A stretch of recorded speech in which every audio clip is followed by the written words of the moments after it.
भारत माता की। भारत माता की। मंच पर विराजमान भारतीय जनता पार्टी के राष्ट्रीय अध्यक्ष श्रीमान अमित भाई शाह, हमारे देश के यशस्वी गृह मंत्री और इसी शहर के प्रतिनिधि श्रीमान राजनाथ सिंह जी,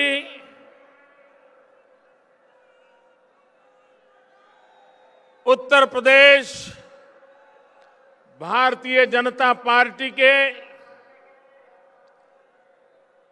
युवा अध्यक्ष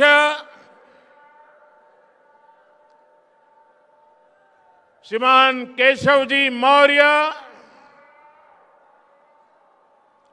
मंच पर विराजमान सभी वरिष्ठ महानुभाव और विशाल संख्या में पधारे हुए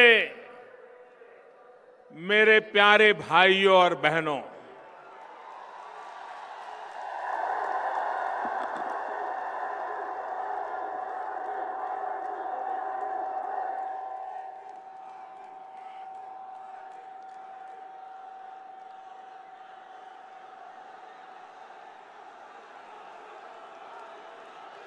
मैं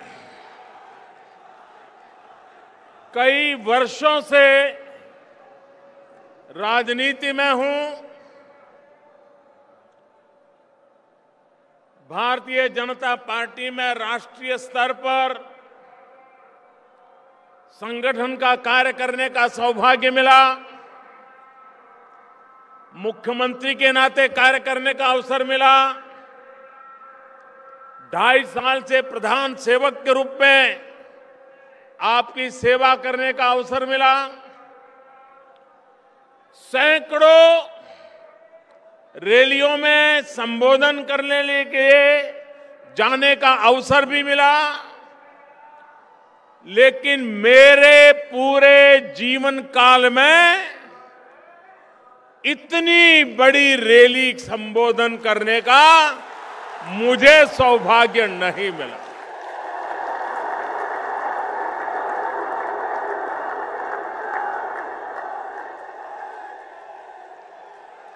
मैं स्वयं जब लोकसभा का चुनाव लड़ रहा था, तब भी हिंदुस्तान के किसी कोने में ऐसा विराट दृश्य देखने का सौभाग्य मुझे नहीं मिला।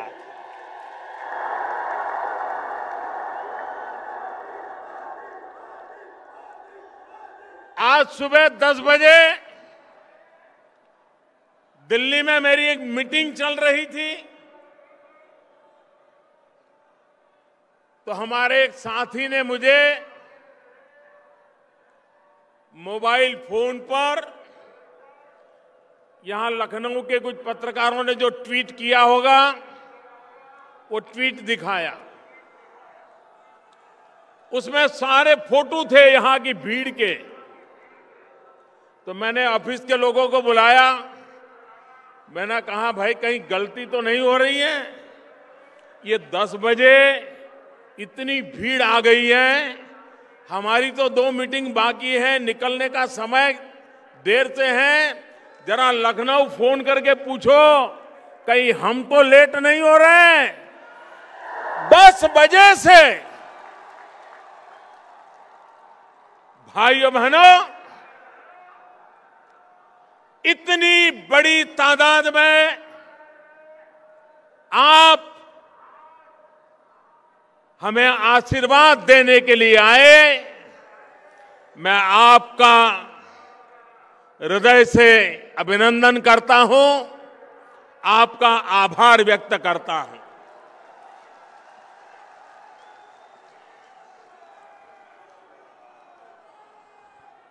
ये लखनऊ की धरती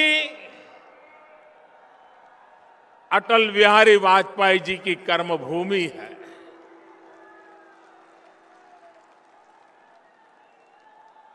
अटल जी जैसे अनेक महापुरुषों ने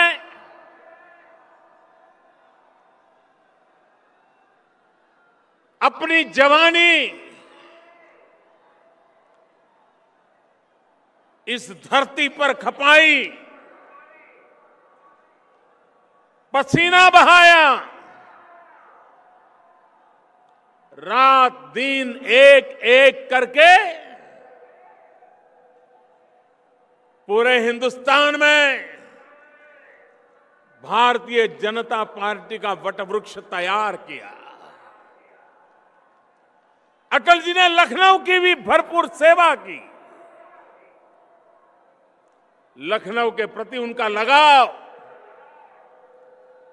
लखनऊ के लिए कुछ करने का उनका अविरत प्रयास, जो आज भी लखनऊ में महसूस होता है। भाइयों बहनों, आज का ये दृश्य अटल जी जब टीवी पर देखते होंगे, उनके लिए सबसे बड़े संतोष की घटना होगी, ऐसा मैं विश्वास से कहता हूं।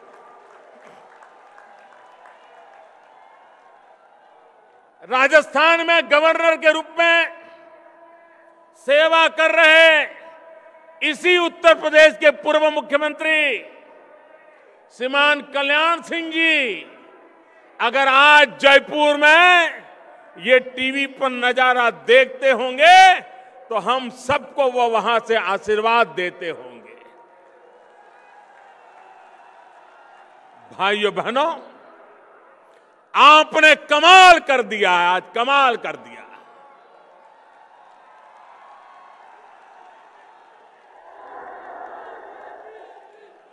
जो पॉलिटिकल पंडित हैं, चुनाव के हिसाब किताब लगाते हैं, उत्तर प्रदेश का चुनाव किस दिशा में जाएगा, उसका हिसाब किताब जो लगा रहे हैं, ये रैली देखने के बाद अब किसी को मेहनत नहीं करनी पड़ेगी कि चुनाव में होने वाला क्या है।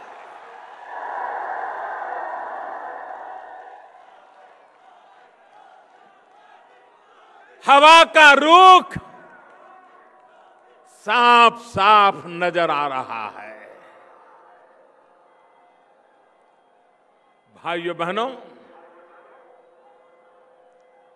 उत्तर प्रदेश की सेवा करने का अवसर भारतीय जनता पार्टी को मिला था। 14 साल बीत गए बीच में। आज युग ऐसा है कि सरकार बदलने के 6 महीने में पुरानी सरकार को लोग भूल जाते हैं। लेकिन आज मैं बड़े गर्व के साथ कह सकता हूं, बड़े संतोष के साथ कह सकता हूं कि कल्याण सिंह जी के नेतृत्व में, राम प्रकाश जी के नेतृत्व में, राजनाथ जी के नेतृत्व में भारतीय जनता पार्टी की जो सरकार चली, आज 14 साल के बाद भी उत्तर प्रदेश के लोग उसे याद करते हैं और वर्तमान सरकारों के साथ उसकी तुलना करते थे। भाइयों बहनों, कुछ लोग कहते हैं, मैं भी 2-3 दिन पहले टीवी पर मेरी नजर गई और वो कह रहे थे बीजेपी का 14 साल का वनवास खत्म होगा। भाइयों बहनों, मुद्दा बीजेपी के वनवास का नहीं है। कितने साल हम रहे, कितने साल निकल गए, भारतीय जनता पार्टी इस तराजू से कभी राजनीति को नहीं तोलती है। और इसलिए मुद्दा बीजेपी के 14 साल के वनवास का नहीं है, मुद्दा 14 साल के लिए उत्तर प्रदेश में विकास का वनवास हो गया है, विकास का वनवास हो गया है। विकास आया नहीं भाइयों बहनों। 14 साल के बाद फिर एक बार उत्तर प्रदेश की धरती पर विकास का नया अवसर आने का ये नजारा मैं देख रहा हूं भाइयों बहनों। देश के प्रधानमंत्री के रूप में राजनीतिक दृष्टि से तो आपने मुझे उत्तर प्रदेश से एमपी बनाया। ये उत्तर प्रदेश ने जी भर करके मेरी मदद की। उसके कारण 30 साल के बाद देश को पूर्ण बहुमत की सरकार मिली। लेकिन भाइयों बहनों, इसलिए उत्तर प्रदेश में बीजेपी की सरकार हो, इतना सीमित विचार मैं नहीं रखता हूं। मेरी सोच हिंदुस्तान के संदर्भ में है।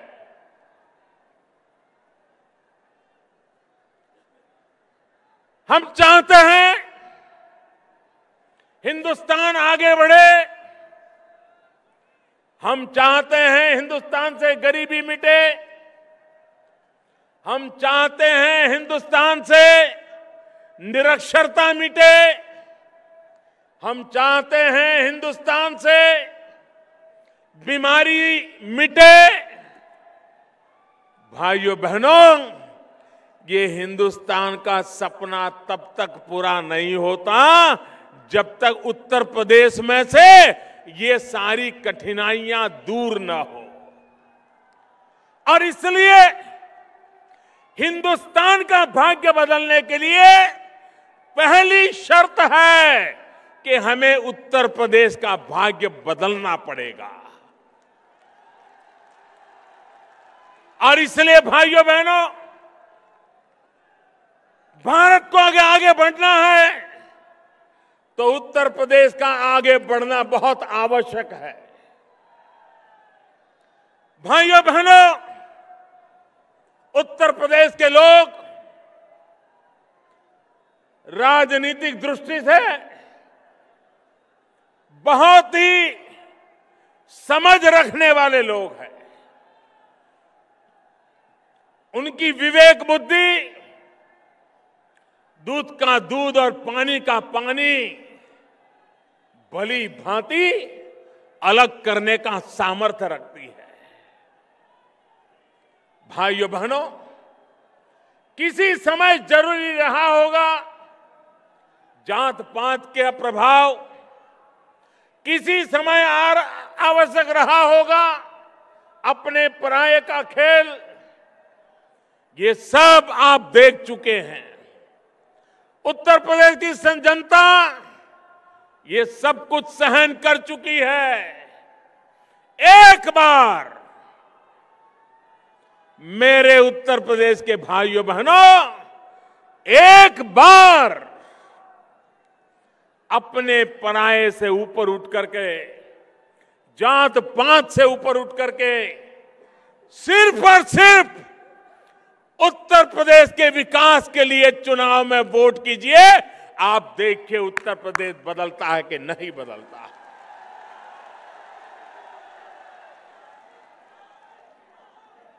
और इसलिए भाइयों बहनों, मैं उत्तर प्रदेश से एमपी हूं। यहां कैसी सरकारें चलती हैं मैंने अनुभव किया है। मैंने कभी सोचा नहीं था कि सरकार ऐसे भी हो सकती है। बहुत पीड़ा हुई है मुझे। मेरे अपने बनारस क्षेत्र में कोई रोड बनवाना हो, रास्ता बनवाना हो तो तराजू से तोला जाता था कि किस दल के व्यक्ति की तरफ से सुझाव आया है, उसके बाद तय होता था कि रास्ता बने या न बने। अरे राजनीति के आपके विरोध होंगे, राजनीति में आपकी शिकायत होगी, लेकिन रास्ता जब नहीं बनता है तो उस इलाके की जनता को पीड़ा होती है। मेरे सब एमपी दिन रात शिकायत करते थे कि अगर कोई बात बताए, ये उत्तर प्रदेश की सरकार करती नहीं है। किसका नुकसान हुआ? क्या यही खेल खेलते रहोगे क्या? भाइयों बहनों, जब से दिल्ली में हमारी सरकार बनी है, उत्तर प्रदेश सरकार को हर वर्ष फाइनेंस कमीशन के माध्यम से 1 लाख रुपया जितनी रकम खर्च करने के लिए ज्यादा मिली है। 1 लाख करोड़ रुपया कम नहीं होता है। 2.5 साल में 2.5 लाख करोड़ रुपया। भाइयों बहनों, अकेले दिल्ली सरकार के पैसों का अगर सही उपयोग हुआ होता तो आज उत्तर प्रदेश कहां से कहां पहुंच गया होता। लेकिन भाइयों बहनों, यहां पर विकास इनकी प्राथमिकता नहीं। मैं मेरे किसान भाइयों को कहना चाहता हूं, क्या कारण है कि गन्ना किसानों के पैसे इतने सालों तक लटके रहे? हम जब आए तब 20-22 हजार करोड़ रुपया बकाया था। दिल्ली सरकार ने, हम लोगों ने बैठ करके योजना बनाई।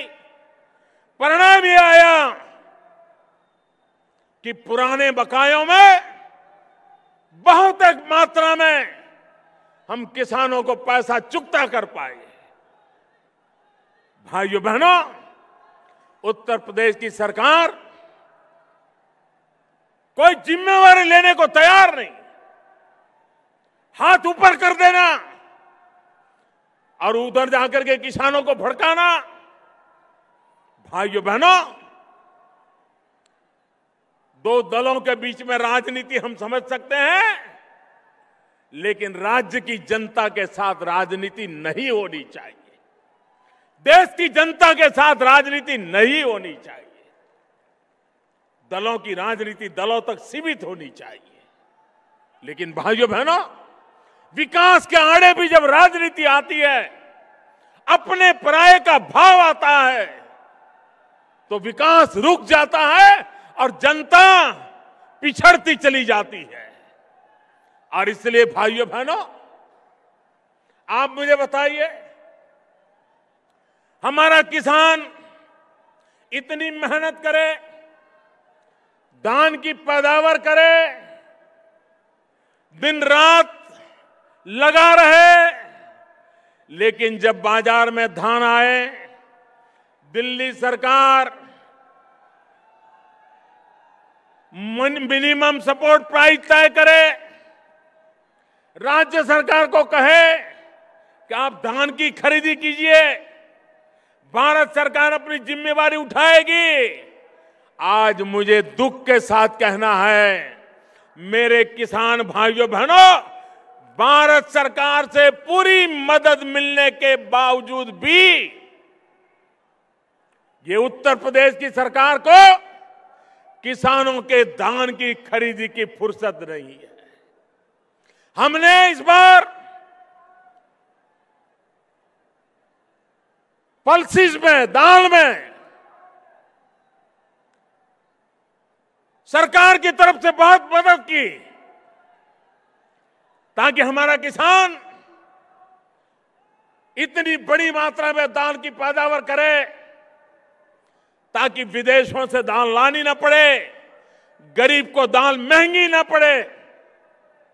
और मेरे देश के किसानों ने और फसलों को छोड़ करके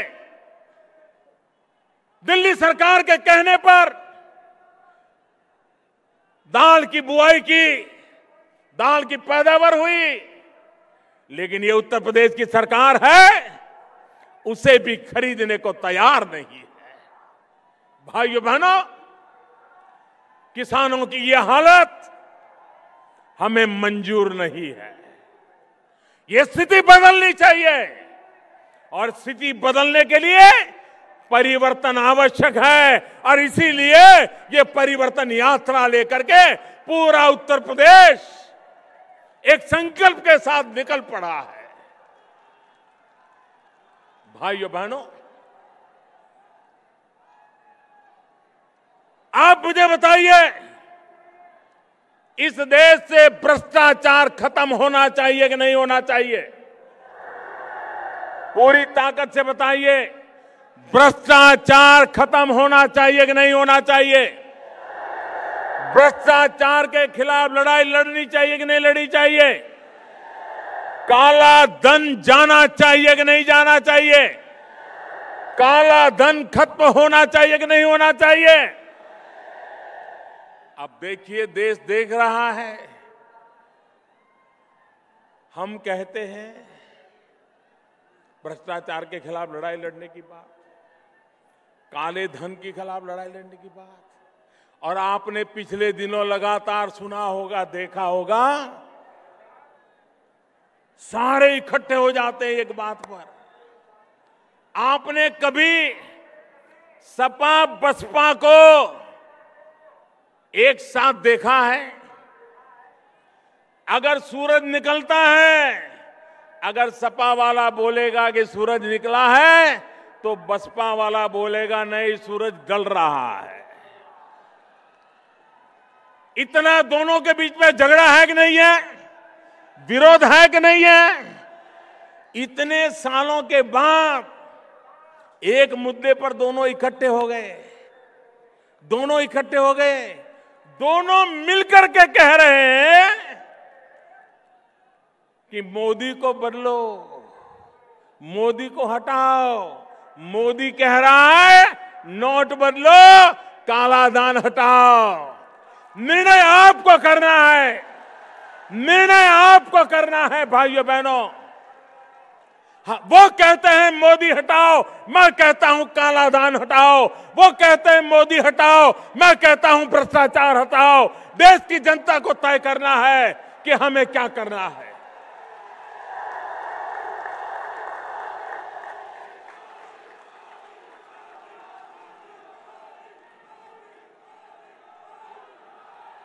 और विरोध कैसी कैसी बातों में?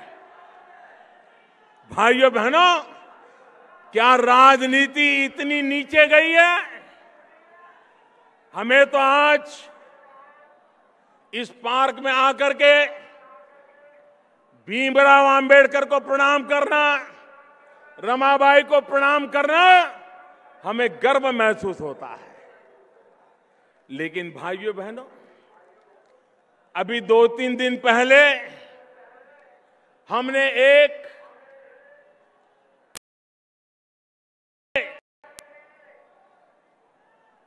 टेक्नोलॉजी के द्वारा रुपयों की लेन देन के लिए भीम नाम की एक मोबाइल ऐप लॉन्च की।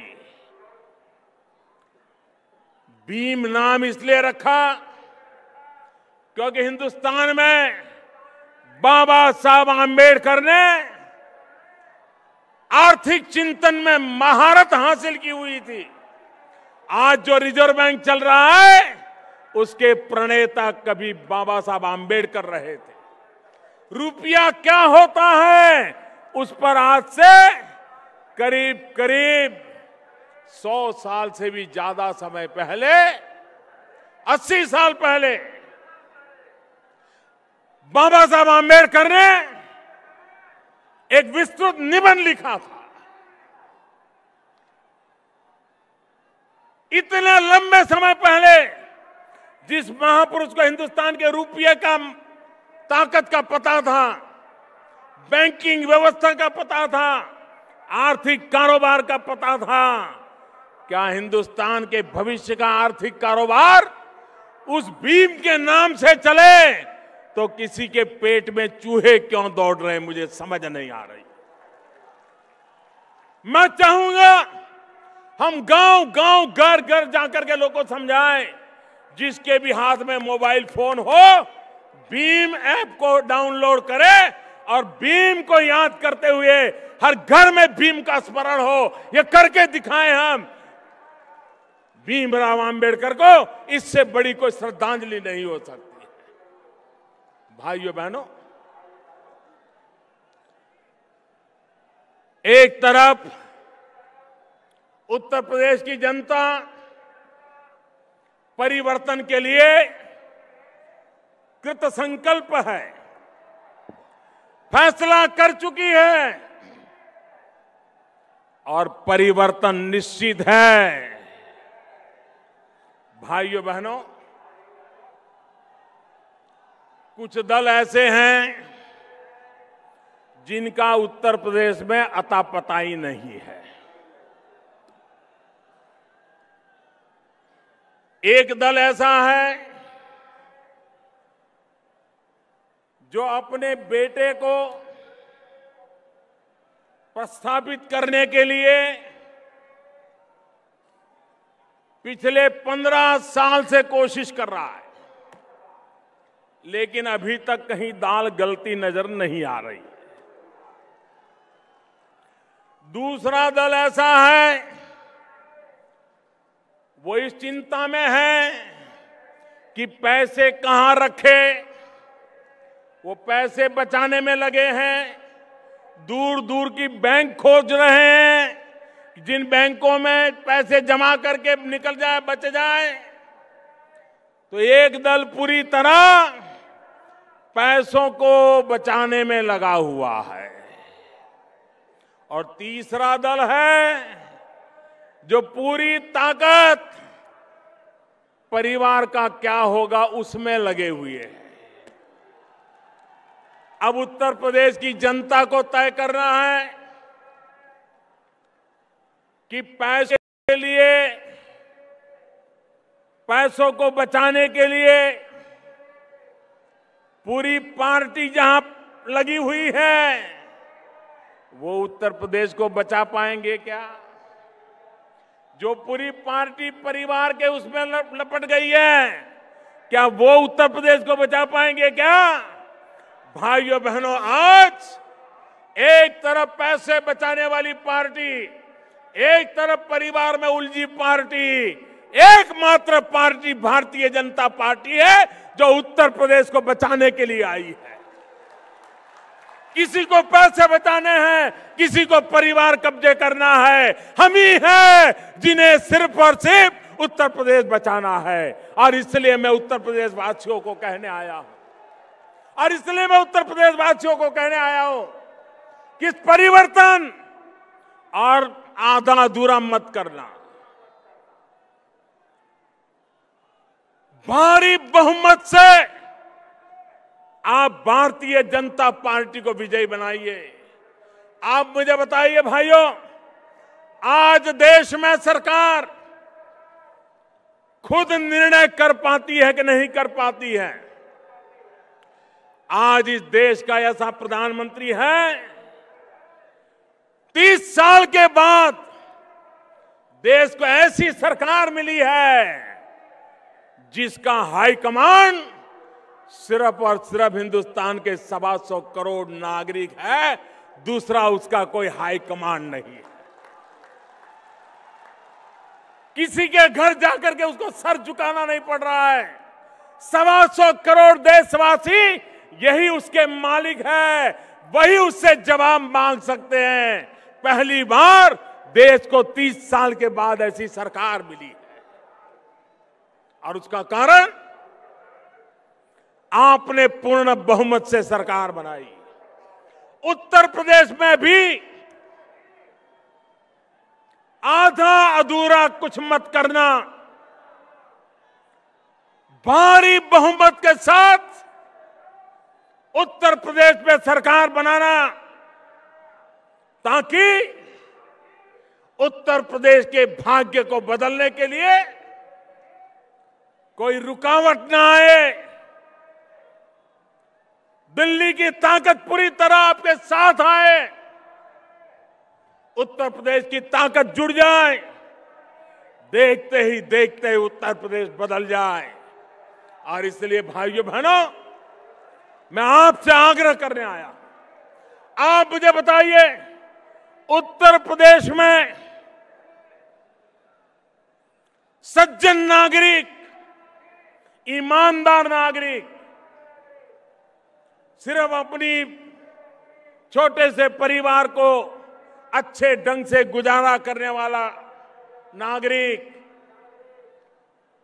अगर दिन रात उसको गुंडागर्दी का सामना करना पड़े, जमीन हड़प करने वालों का सामना करना पड़े,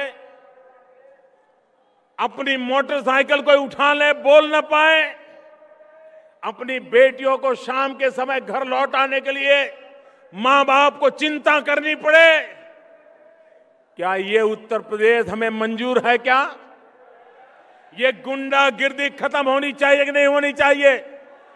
ये जमीनों को लूटने वाले जाने चाहिए कि नहीं जाने चाहिए? सामान्य मानवी को उसको सुख चैन के जीने का हक मिलना चाहिए कि नहीं मिलना चाहिए? कानून व्यवस्था बनी रहनी चाहिए कि नहीं बनी रहनी चाहिए?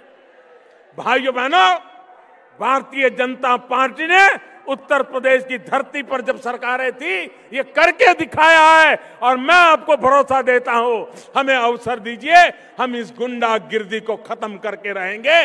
आपको सुख चैन की जिंदगी जीने का हम वादा करते हैं।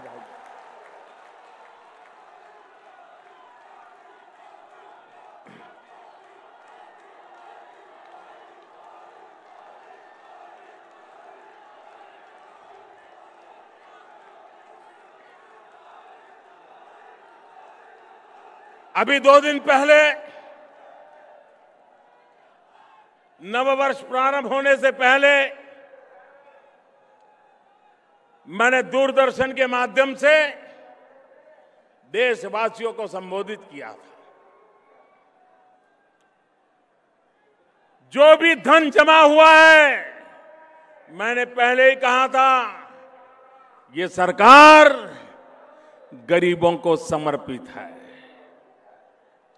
और जब मैंने 50 दिन के बाद गरीबों के लाभ के लिए योजनाएं बनाई, गरीबों के घर के लिए योजना बनाई, प्रसूता माताओं के लिए योजना बनाई,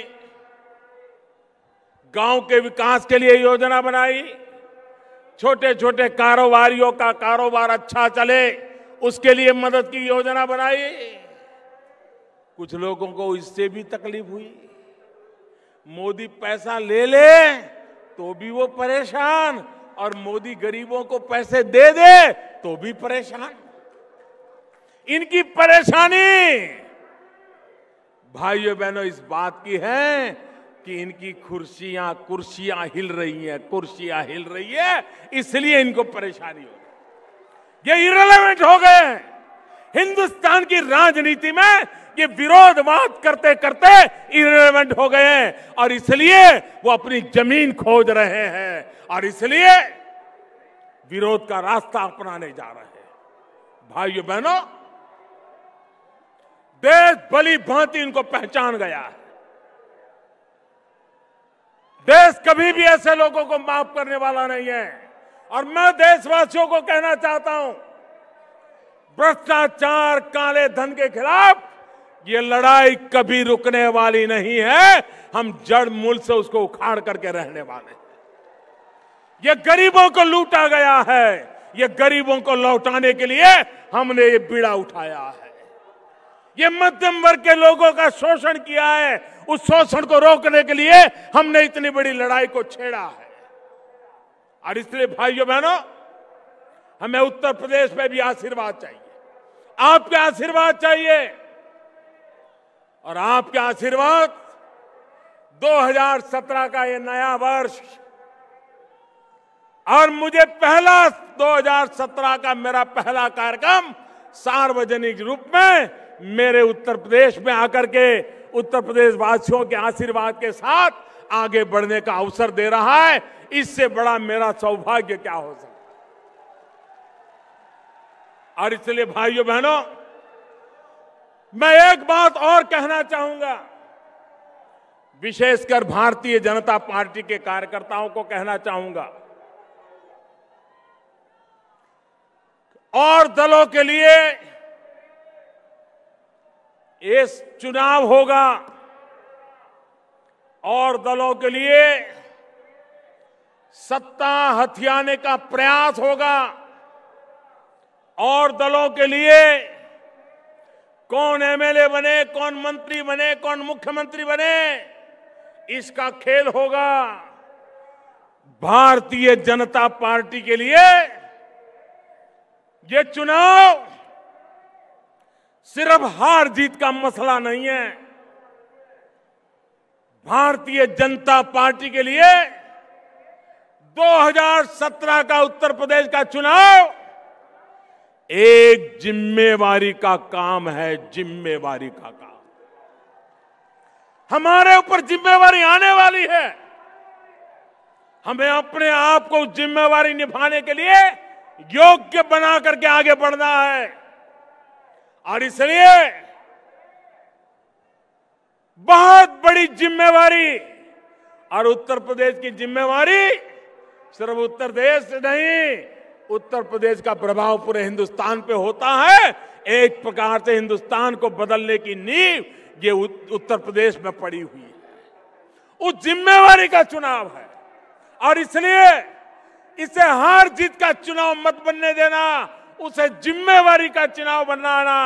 और जिम्मेवारी का चुनाव बनाना मतलब सामान्य मानवी को तकलीफों से मुक्त करने की जिम्मेवारी। जिम्मेवारी का मतलब है सामान्य मानवी के सपनों पूरा करने के लिए रात दिन मेहनत करने की जिम्मेवारी। जिम्मेवारी का मतलब है भ्रष्टाचार, काले धन से मुक्त उत्तर प्रदेश को सरकार देना।